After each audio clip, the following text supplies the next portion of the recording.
पंख आ गए और ये चाहते हैं हमारे सामने सामने उड़ जा, ताकि हमें निश्चिंत हो जाएं। सबको उड़ना है, नंबर है, इसलिए गुरुजी ने कहा था मुझे उड़ना है, जल्दी उड़ जा, सीख ले। हाँ, इसलिए उन्होंने हमारे ऊपर एक कृपा नहीं की है, उड़ाने के लिए मेहनत की है। उनकी सीख बड़ी अद्भुत है। पहले नहीं बताते थे, पहले बता दे तो हम उड़ाना ही बंद कर दे। निष्क्रिय, निखम्मा, अट्टगुणा, निष्कर्मा। निष्कर्मा कौन होते हैं? सिद्ध परमेष्ठी। कर्म मतलब कर्म थे, उनसे वहाँ दूर हो गए, ऊपर उठ गए, वो निष्कर्मा, लेकिन फिर भी वहाँ पर सक्रिय ही हैं। आगे रास्ता नहीं होने के कारण, आगे गति नहीं होने के कारण उनको वहाँ पर रुकना पड़ा। पुद्गल और जीव, इन दो को वो सक्रिय माना है, चाहे सिद्ध हो जाए चाहे असिद्ध अवस्था रहे। इसलिए मनुष्य को चाहिए गृहस्थ आश्रम में है तो सक्रिय रहे और श्रमण अवस्था में आ जाए, उनकी करने योग्य कार्य करें, किंतु नहीं है तो ध्यान करें, किंतु करने को भूलना नहीं। हाँ, बैठो लेकिन ध्यान में बैठो। वहाँ पर मत जाओ, सामायिक में बैठे हैं, बैठे तो नहीं हैं, हम तो खड़े हैं। खड़े होने को भी बैठे कहते हैं और बैठे को भी बैठे ही कहते हैं। कायो सर्ग में है, ये कितना अच्छा सुंदर है। ये शरीर में क्रिया जो होती हैं, इनको शून्य बनाने के लिए काय के प्रति ममत्व छोड़ करके बैठ जाते हैं। फिर इसके उपरांत स्वतंत्रता के साथ वह अपनी आत्मा में विहार करते रहते हैं। ऐसी क्रिया ये बिल्कुल समाधि के समय पर भी करते थे। तीनों समय सामायिक करना, आहार के लिए अभी उठना आवश्यक तो आहार के लिए उठना, ये सब बातें वहाँ पर जाने के उपरांत आपको लगेगा ये कितना कठिन कार्य होता है। न बैठ पा रहे हैं, न खड़े हो पा रहे हैं, न चल पा रहे हैं, तो उस समय कैसा चलाएंगे आपको। इसलिए 4 व्यक्ति उठाने से पूर्व में 4 व्यक्ति उठा करके स्मशान यात्रा कराएंगे। आप स्वयं यात्रा तो कर नहीं सकोगे। अब आपके उस यात्रा में कई लोग शामिल भी हो जाएंगे, लेकिन आपके लिए तो 4 व्यक्ति चाहिए। 4 व्यक्ति का मतलब 8 पैर चाहिए, तब कहीं जाकर के एक व्यक्ति के पास पैर नहीं है तो स्मशान यात्रा हो सकती है। उससे पहले गुरुजी ने सोचा कि भाई ये 4 व्यक्ति उठाने से पूर्व में हम तो पहले से ही बैठ जाएं। बस ऐसे आसन लगा करके बैठ जाओ, लेटो भी नहीं। शक्ति यदि है तो बैठे रहो, आसन है तो उस आसन को भी छोड़ दो, जो कोई भी पाटा पीटा है तो सबको निकाल दो। धरती एकमात्र शैया है, इसी के ऊपर बैठो, उठो और विश्राम लेना तो विश्राम लो। शैया सुला पार्वती, ज्ञानार्णवकार ने लिखा, मुनि महाराज के श्रमणों की शैया कौन सी होती है? पार्वती का अर्थ पार्वती भवा, या सा पार्वती, पर्वत की शिला ही एकमात्र उनकी शैया होती है और सूर्य और चंद्रमा ही जिनके दीपक हुआ करते हैं और तारा मंडल जो हैं उनके लिए परिवार के समान रहते हैं। नींद लग जाती है, आत्मा में ही लीन रहते हैं। ऐसे इनकी दैनिक चर्या और रात्रिक चर्या 24 घंटा होती है। दीर्घ काल तक साधना करके उन्होंने करने योग्य कार्य को करके हमारे लिए जो कुछ भी बताना हो बता करके अंत में कहते हैं जो इसमें अब डरने की आवश्यकता नहीं, आपके लिए जितना देना था वो दे दिया। दोबारा यदि पेट्रोल लाना है तो पहले चलो, और उस तेल को जलाओ, गाड़ी को चलाओ। पेट्रोल टैंक में उतना ही तेल डाला जा सकता है और गाड़ी यदि चालू हो जाती है तो उतने ही नाप से तेल जलता है। 3-4 घंटे चलोगे, 10-20 या 100-200 किलोमीटर चलोगे, यात्रा इतनी कम होगी। पुनः आवश्यक हो तो डालो और आगे चलो। नहीं चलता है, वाह, जहाँ है वही तीर्थ है, वहीं पर गाड़ी को रखो और बैठ जाओ। ये तो पागलपन है, हम तो देना चाहते हैं, नहीं पागलपन नहीं है, यही होशियारी है। गाड़ी किसी के काम हो जाए तो बताओ, ट्रक यदि मान लो गड़बड़ में आ गए तो सिर पर रखोगी क्या? बोलो, आप खींचोगे क्या उसको? नहीं, आप खींच भी नहीं पाओगे। इसलिए परिग्रह रखो ही नहीं। यदि परिग्रह रखोगे तो वह चिंता आपके लिए अंतकाल में सताएगी। इसलिए जो है वो मरने से पूर्व में लिख करके देते हैं, चिंता को हल्का बना देते हैं। मैं कहता हूँ मेरी जो कुछ भी संपदा है वहाँ उनको ही मिले जिनको नसीहत वसीयतनामा, बस हो गया। अब क्या करें? उनको क्यों लिख रहे हो? पहले के लोग कहते थे घर में यदि है मंदिर का घर हो जाए, इस घर को मंदिर का कर देना है और किसी को नहीं देना है। औरों को तो हमने खूब दे दिया, अब वह अतिथि संविभाग जिसको बोलते हैं उनको दे दो।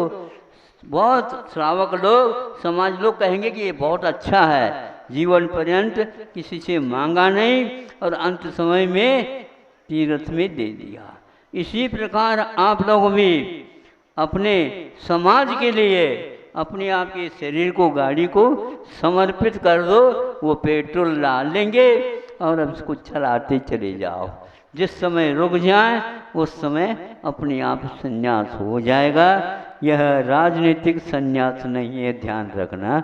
ये संन्यास एक प्रकार की चौथा पुरुषार्थ है। पहले ब्रह्मचर्य आश्रम होता है, फिर वानप्रस्थ आश्रम होता है। पहले ब्रह्मचर्य होता है, फिर इसके उपरांत गृहस्थ आश्रम होता है। अब क्या करेंगे, जो उधर गए नहीं इसलिए तो नाम ही नहीं आ रहा।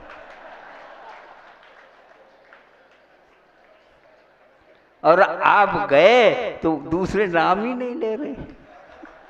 वानप्रस्थ आश्रम की भी कोई बात नहीं कर रहा। वानप्रस्थ आश्रम का अर्थ यही है, बेट संतान जब तक बड़ी न हो तब तक के लिए उसका रखवाल करते जाओ, सिखाते जाओ, फिर इसके उपरांत ऊपर बढ़ो। जब वह निश्चित हो जाता है कि नहीं ये करने योग्य हो गया तो वानप्रस्थ आश्रम से संन्यास आश्रम के वो चले जाते हैं। इस प्रकार जीवन का वर्गीकरण करना एक बहुत ही पंडिताई, मुख्य पंडिताई है, जो ज्ञान सागर महाराज जी ने ब्रह्मचर्य अवस्था में और गृहस्थ आश्रम में गृहस्थ नहीं होते हुए भी कुछ आवश्यक कर्तव्यों को करते हुए पीछे वाले भैया इत्यादि को संभाल करके उनको लाइन पर लगा करके वे चले गए और अंत में वह निर्घ्रंथ अवस्था को प्राप्त हो करके भी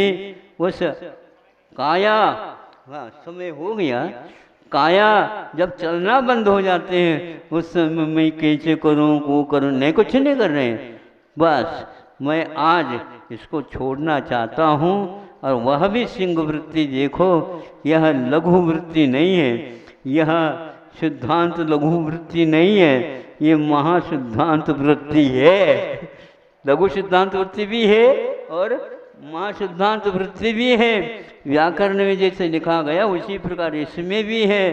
अंत में कहते हैं मुझे संलेखना लेना है, तो संलेखना कौन सी?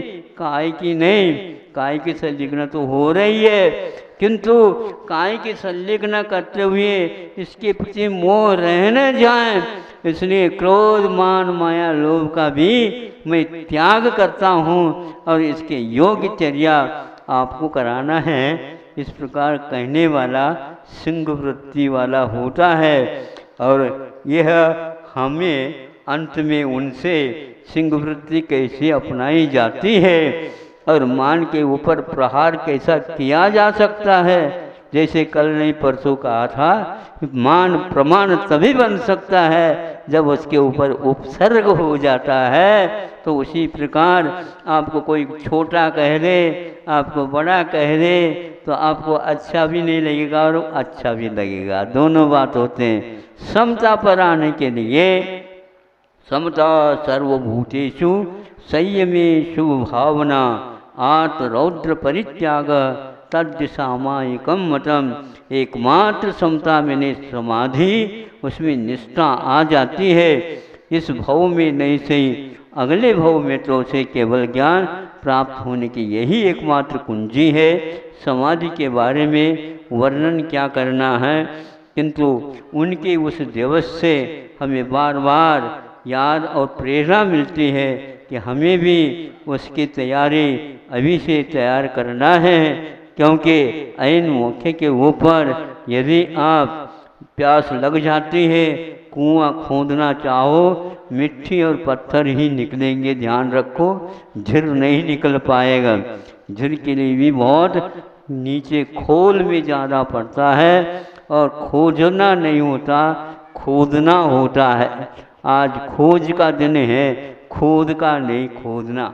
खोदने से ही मिट्टी निकल जाती है, नीचे से ऊपर पानी की फूटना अपने आप हो जाता है। उनकी संलेखना भयानक गर्मी के दिनों में भी शांति के साथ हुए, उसी प्रकार हमें भी उस प्रकार के संलेखना का सौभाग्य प्राप्त हो और वो ही हमारे सामने हमेशा हमेशा बने रहें। और हम अधिकार पूर्वक कह भी सकते हैं, हमारे कंधों पर भार रख दिया और उस भार को हल्का करने का भी आपका ही कर्तव्य है। हाँ, नहीं कह सकते, क्या बात हो गई है।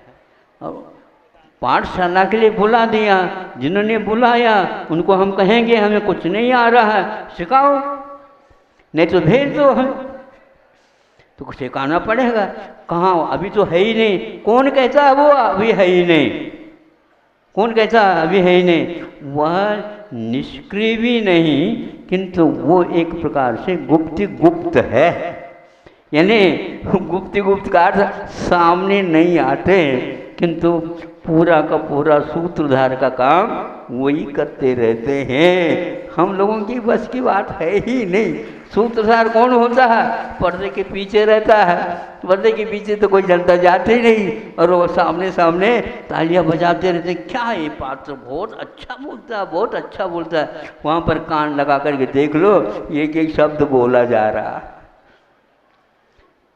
यूं करता वो सामने वाला, एक पीछे नहीं देखना, वो एक ही शब्द जहाँ कहीं रुका वो बोलते रहते, उतना पर्याप्त हो जाता। उसी प्रकार हमारा कार्य तो वही संभाले हुए हैं। हमारा तो पतंग है और डोर तो उन्हीं के हाथ में है, और जितनी हवा चलेगी उतने ही ऊपर वो पतंग उड़ेगी, दुनिया भी देखेगी और हमें भी आनंद आएगा। लेकिन बीच में कहीं डोर टूट न जाए, हमारे क्या बस की बात है। उनको देखना है अच्छी डोर रखे और अपने हाथ में रखे, गिरे नहीं, गिर गया तो उन्हीं का नाम होगा। इसलिए अब उनका आप व्रत आपका देख लीजिए, हमारा तो इतना ही काम था, हमने कर लिया। और आगे का काम जैसे समय का वर्गीकरण होता है, उसी प्रकार अपना भी समय धीरे धीरे आ रहा है। इससे काम लेते हुए आपको याद करेंगे और इतना अवश्य है, आप अवश्य ही हमारे लिए जितने प्रश्न लिखते हैं, हाँ हमने तो पूरा लिखा है। जैसे पंडित जी ने कहा था ना कि हम एक प्रश्न छोड़ नहीं सकते, क्योंकि छोड़ने से क्या पता जो जांचने वाला वह वो गलत कर देगा, तो क्या करें। तो जो कुछ भी आपको 5 देखना है तो 5 देख लो, 7 देखना हो तो 7 देख लो। हमने तो 8 को भी लिख दिया, ऐसे होना चाहिए। हमने तो यही कहा है, हम कुछ नहीं जानते, लिख दिया नंबर आपको देना है, नंबर यदि कम देंगे तो हम लेंगे नहीं, पेपर ही नहीं लेंगे। पक्की बात है, ज़्यादा देना पड़ेगा, हम ज़्यादा नहीं मांगते हैं, लेकिन जितना किया है उतना तो भरोसा रख। वो क्या कहते हैं, भरोसा रख। लेन देन नहीं हुआ करता है, अच्छी ढंग से मेहनत कर ले। दूसरी कृपांक की बात करोगे तो एक दीक्षा लिखना और लेनी पड़ेगी। कृपांक की बात न कर, एक नंबर भी मांगेगा तो पुनः सर्वर जैसी स्थिति होगी, वहाँ पर जाकर के अटकना पड़ेगा। सीधा यदि रास्ता चाहते हो 100/100 नंबर लो और आओ। वो कहीं गए नहीं, यहीं पर है। और आचार्य ने कहा कोई भी जीव लोक के बाहर जाता नहीं, और हम भी लौकिक है, आप भी लौकिक हैं, और वो हमारे गुरुदेव भी लौकिक है, शुद्ध परमेश्वर भी लौकिक है।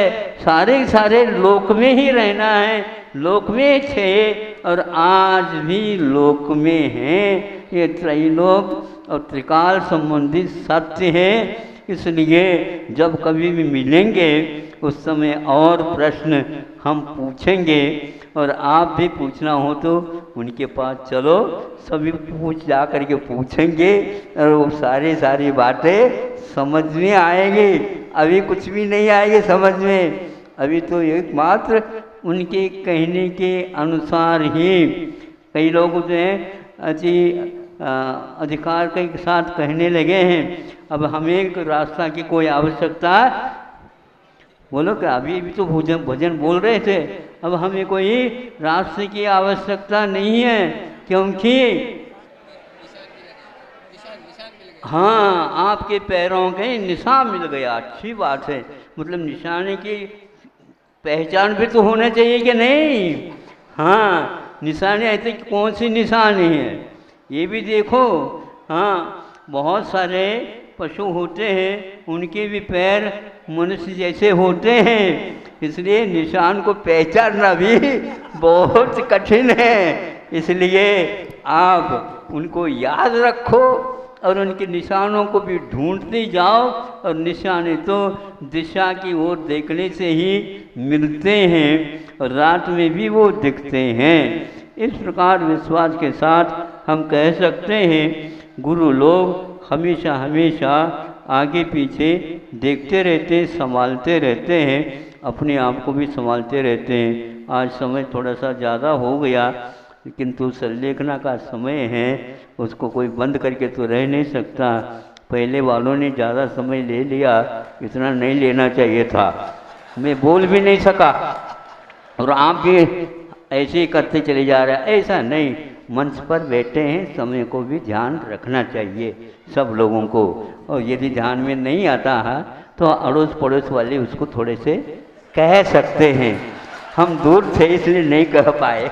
अहिंसा परमो धर्म की